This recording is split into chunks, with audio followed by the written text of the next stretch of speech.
Have you ever wondered how to make sense of God's anger in the Old Testament? It's a challenging topic for many readers of Scripture. Here are just a few things to keep in mind that I think can help you better understand this challenging topic. First, the notion that God is grumpy and vengeful reflects a caricature of what the Old Testament actually says, not a true portrait. Consider, for instance, Exodus 34, 6 and 7, which describes God as being merciful and gracious, slow to anger and abounding in steadfast love and faithfulness, keeping steadfast love for the 1,000th generation, forgiving iniquity, transgression, and sin. This language about God is not a one-off occurrence. It is a testimony that is repeated again and again throughout the Old Testament, much like a theological refrain.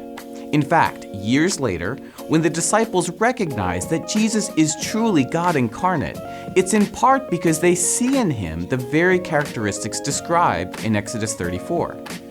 However, this does not mean that anger is impossible for God.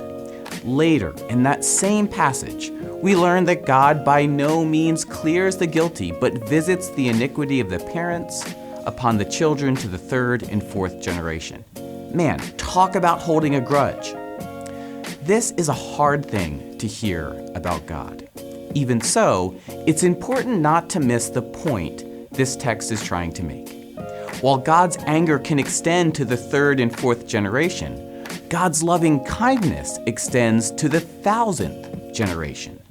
These figures are not meant to be read literally, but they do point to a certain proportionality. With God, love and anger are both possible, but not in equal measure.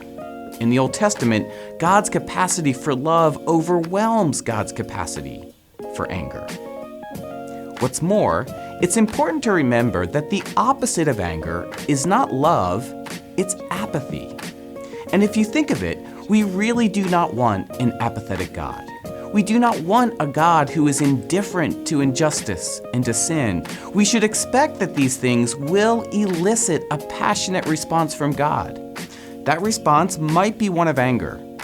But more often than not in the Old Testament, God's reaction to sin and injustice is heartbreak. The God the Old Testament talks about is not so much an angry judge eager to punish, but rather a heartbroken parent who suffers because of, and ultimately alongside, the wayward children he loves so much.